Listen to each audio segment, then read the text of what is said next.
all about emotional intelligence. This is a great one for me this morning because I am not sitting in my usual location. I've gone for a walk into Paris this morning and aim to sit at a coffee shop and talk to you from a quiet coffee shop. En route this morning, four of the coffee shops I might have gone to were all shut because it's August in Paris and the Olympics are finished and therefore everything is shut. So my first problem was finding a location, and I could feel inside, the angst starting to build. So I thought, what am I going to do if I can't find anywhere that's got Wi-Fi where I can talk to you? And then the coffee shop that I next aimed for had tree felling happening outside. So therefore, there was absolutely no way you were going to hear what I was saying. Even more, I could feel the angst building inside me. In that moment, I had a choice. I can show up here and I can be stressed, or I can show up here and just tell you my story and manage my emotions and manage myself so that I can still put my best foot forward when talking to you this morning. So like I said, we're going to look briefly this morning at, when you can hear the vehicles going past. I am on a busy street, so apologies for that this morning. So I am going to talk about emotional intelligence. What is it? What does it mean when it shows up for you or for other people? When you see it maybe in a team member, or you see it maybe in your team leader. What does it look like when someone isn't managing their emotions? We're going to look at then finally some strategies. What can you do in order to improve your emotional intelligence and how you manage yourself when emotions are running high? So let's have a first think about what does it mean when we become emotional. Emotions can show up in all sorts of different ways: anger, frustration, fear. It can show up in happiness. Of course, there are the joyous emotions as well, elation. And it often shows up and portrays itself in how we behave.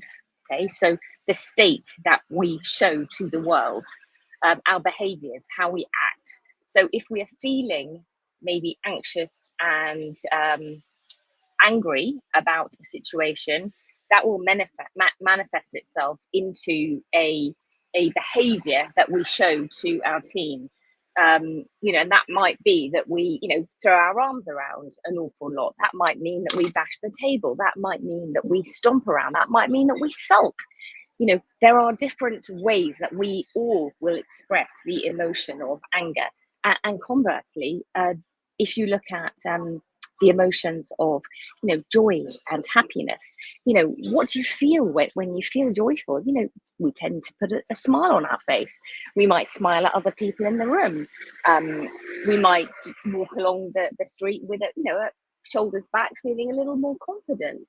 So understand that emotions will then have a behavior that we show to the world.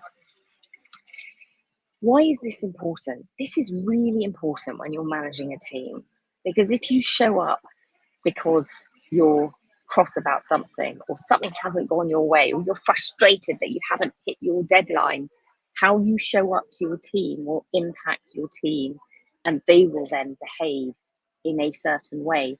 Maybe they will have some fear towards that person who is angry.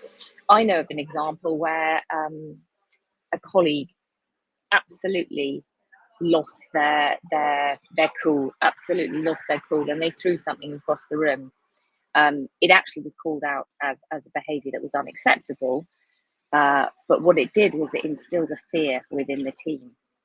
So know that your behaviors, wherever they come from in that emotional space, how you think will and how you feel will then lead into how you act. And know that actually often we think is where it's driven from, but we will feel first. We will feel something first that will cause a thinking behavior, and then we will act in a certain way. So when we have emotional intelligence, there are some four areas that we really look at in order to develop emotional intelligence. The first thing is managing self. It's becoming self-aware. How are we understanding ourselves better? When we feel something, how do we act? is there a trigger that encourages that action? So, as an example of that, I know a colleague who was serving in the military, and whenever he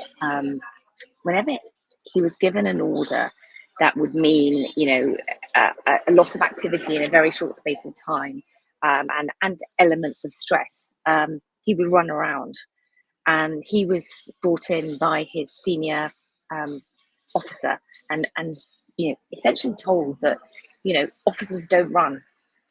And the reason for that was every time he started to run, he started to instill panic.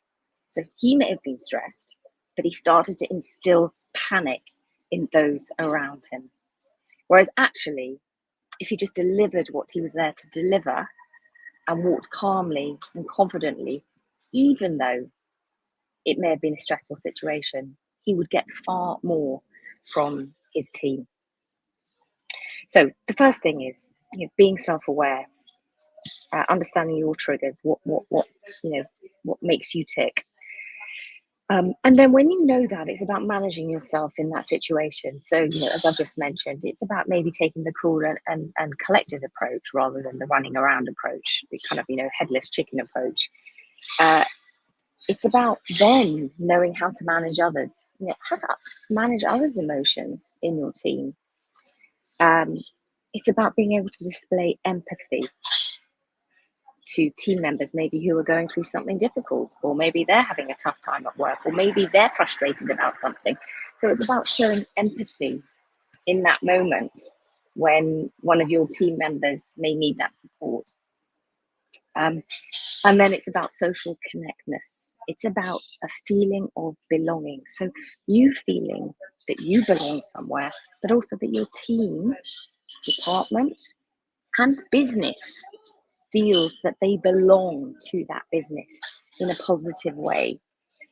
What we see when this goes wrong, are displays of micromanagement. That's one of the telltale signs. Firstly, it might be that person has never learned how to delegate. But what we tend to do when we become emotionally charged is we want to take back the control. We want to take back everything because we can do it better, we can do it faster, and we know how to do it better than anybody else. And that may be the case, but in those difficult times, that's where your teams will step up. So it's about being able to delegate effectively in those moments. So one of the things that we see is micromanagement. We can also see when there is somebody becomes emotionally charged, a leader is not being effective and is emotionally charged, is elements of not being able to build trust in the team. Maybe the team has difficulty because they just don't know what state you're going to be when you turn up. And I'll give an example of that, another example. So a colleague told me a story about one of their bosses who used to come to work, and he was on the 5-2 diet, and they used to dread the days when he was on the 2 days, because he would turn up on, I think it's 600 calories a day, and he'd be really grumpy. That had a direct impact on the team, but he wasn't aware of that. So, that's where this self-awareness comes in, and being able to manage yourself and manage your impact on other people. So, that's eroded trust within the team. That is, we've got, micromanagement, we've got, trust issues. Any time where your emotions get the better of you, I know that, there are times in the car, I'm driving along and someone cuts me up. That's one of my real triggers. And, what do I want to do? Well, I want to drive in front of that person. I believe I'm a pretty good London driver. And so, I want to get in front of that person and I want to scream at them. But actually, I know the only person that is damaging is me. So, being able to take a moment and say, hey, it's okay. It's okay. You acted like that. I'm now going to be choiceful about how I act.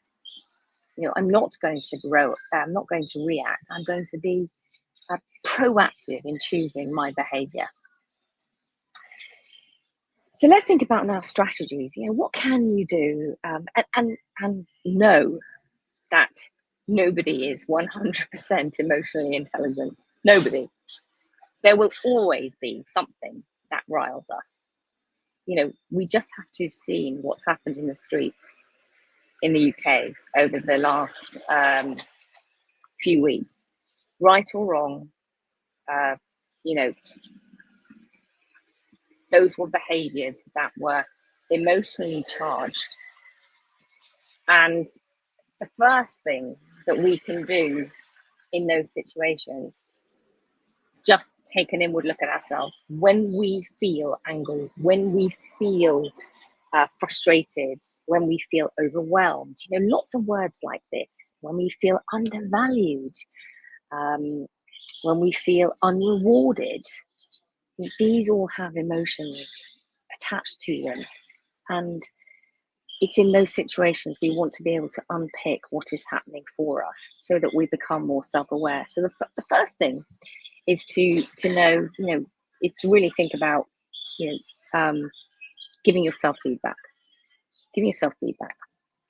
The next thing is to look for kind of feedback from your team. Maybe it's a 360 conversation where you and your team leader, or you, if you are the team leader or department head, you talk to some of your team and you give each other 360 feedback. I know this is really tough to do, and that's why there are organizations such as ourselves who can support you on this journey of learning how to give and receive feedback, how to develop the emotional culture that you want within your business. And we have an emotional culture accreditation, which is all about developing a strong emotional culture that is bought in by the whole of the team. We work with you, we work with your team to develop, it's almost like developing a set of values for the emotional culture that you want within the team. Because then everybody is at a level playing field. Everybody knows, how we want to feel and what behaviors we need to put in place, or how we need to act in order to create that emotional safe space where everybody belongs. And it's where every team member manages to uncover some of the things that maybe are hidden to them. That's one of the beauties when we develop ourselves is, things that other people may know about us, but we don't know about ourselves, allows a deeper relationship when we can share this information, when we can maybe become a little bit vulnerable and we can put ourselves out there to our team and learn things about ourselves that we didn't know about ourselves. And that is what develops an emotionally strong culture. So I've just seen, hi Lizzie, there's a message from Lizzie here. Yeah, absolutely. This is a critical subject matter. Lizzie's put such an important subject. EQ and self-awareness are vital as a leader. We are not our thoughts or our emotions. Absolutely. So, thank you for that share. And I want to just finish by telling you that, in the link today, we'll be putting some information about how to contact us if you want to develop your emotional culture within your organization. It's kind of one of the, I suppose, foundational pieces in developing a strong culture. And we're also going to be running some 2-day leadership fundamental programs starting in October. And these are going to be for new and emerging leaders who maybe have never had any form of leadership training. And what we're there to do is develop leadership fundamentals. What is leadership? What does it mean to you? Did you know there are different ways to lead? This is how you can lead. Some of the real fundamental stuff that if you have never learned it, you don't know what you don't know.